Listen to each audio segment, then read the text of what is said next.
Hello friends, I welcome to all. India में पहली बार सन 1950 से 1951 के बीच पहला लोकसभा इलेक्शन कराया गया था और यह लोकसभा इलेक्शन इंडियन कॉन्स्टिट्यूशन के प्रोविज़न के तहत कराया गया था।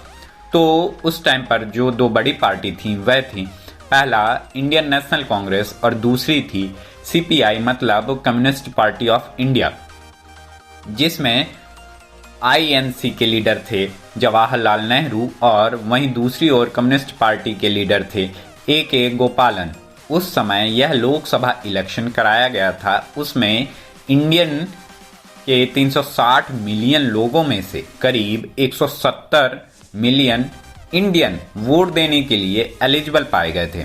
तो उस समय आईएनसी ने या इंडियन नेशनल कांग्रेस ने लोकसभा चुनाव जीता था और यह पूरा 364 सीट पाकर आउट ऑफ 489 से इस जीत को दर्ज की थी। इसी के बाद पंडित जवाहरलाल नेहरू डेमोक्रेटिक इलेक्टेड पहले प्रधानमंत्री बने थे।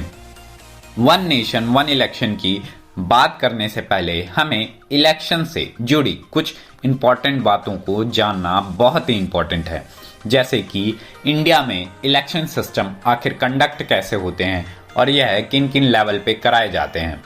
चलिए जानते हैं। A lot to know, a lot to discuss. और मैं हूं आपका दोस्त शिवेंद्र राजपूत। आप देख रहे हैं फूड फॉर ब्रेन। तो चलिए शुरू करते हैं। इंडिया में इलेक्शन 3 लेवल पे कंडक्ट होते हैं। पहला जो कि सबसे नीचे लेवल होता है वह है लोकल बॉडी इलेक्शन। इसमें आते हैं पंचायत और म्यूनिसिपैलिटी इलेक्शन। दूसरा है स्टेट लेवल पर कंडक्ट कराए जाने वाले इलेक्शन, जो कि कंडक्ट कराती है विधानसभा इलेक्शन या स्टेट असेंबली इलेक्शन।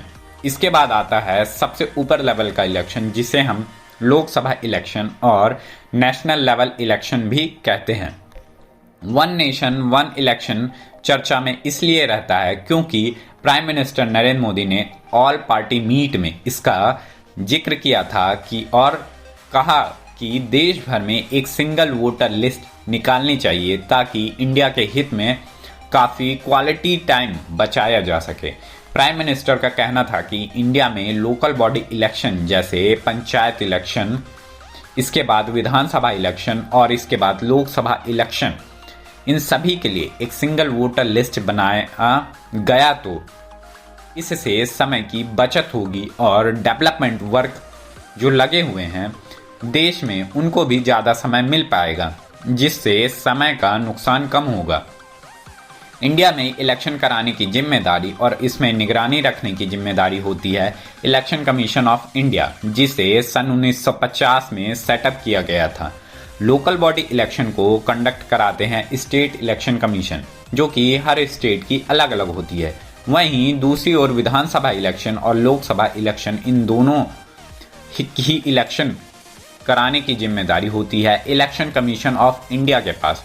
तो चलिए इनको इजी वे में समझते हैं। देखिए, जो पंचायत इलेक्शन होता है इसकी लिस्ट जारी करती है स्टेट इलेक्शन कमीशन, और जो विधानसभा इलेक्शन और लोकसभा इलेक्शन होती है इसकी वोटर लिस्ट जारी करती है इलेक्शन कमीशन ऑफ इंडिया। तो यहाँ पर दो अलग अलग वोटर लिस्ट बन जाती हैं। हमारे प्राइम मिनिस्टर के द्वारा इन्हीं दोनों वोटर लिस्ट को एक करने की बात कही गई थी कि सभी लेवल ऑफ इलेक्शंस के लिए सिर्फ एक ही वोटर लिस्ट बनाई जाए, यानी कि वन नेशन वन इलेक्शन, और इस सिंगल वोटर लिस्ट के जरिए ही वोटर्स अपने रिप्रेजेंटेटिव्स को वोट कर सकें। और सिंगल वोटर लिस्ट अभी तैयार हो सकती है जब state election commission of India से उनकी वोटर लिस्ट बोरो करके उसे अपने लिए यूज करने के लिए परमिशन मांगे। इसका मतलब यह है कि स्टेट इलेक्शन कमीशन और इलेक्शन कमीशन ऑफ इंडिया यदि कोऑर्डिनेट नहीं भी करें तो सिर्फ लिस्ट बोरो करने से काम चल सकता है। तो आपके मन में यह क्वेश्चन आना चाहिए कि तो फिर क्या लोकल बॉडी इलेक्शन के सभी इलेक्शन के सेपरेट वोटर लिस्ट होते होंगे? तो इसका जवाब है बिल्कुल नहीं।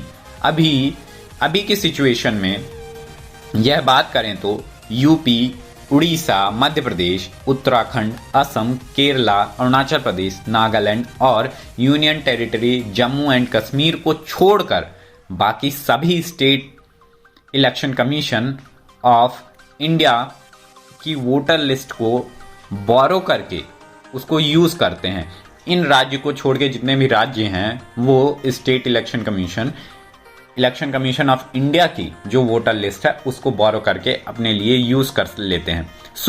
आखिर सेंट्रल गवर्नमेंट इन दोनों इलेक्शन कमीशन के लिए और सभी लेवल ऑफ इलेक्शंस के लिए यह कॉमन वोटर लिस्ट की मांग आखिरकार कर क्यों रही है?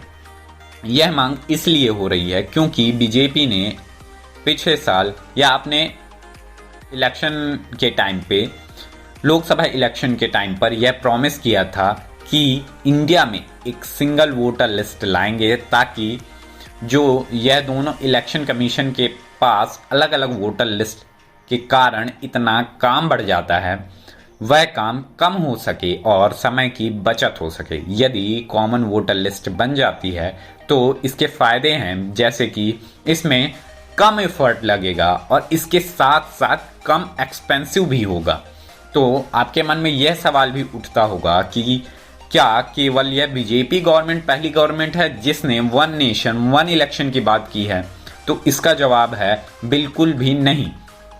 सन 1999 और 2004 में इलेक्शन कमीशन ऑफ इंडिया ने इसे लाने की बात कही थी और सुझाव दिया था। इसके बाद लॉ कमीशन ने 2015 में अपनी रिपोर्ट में वन नेशन वन इलेक्शन की बात कही थी और इसे लाने का सुझाव दिया था।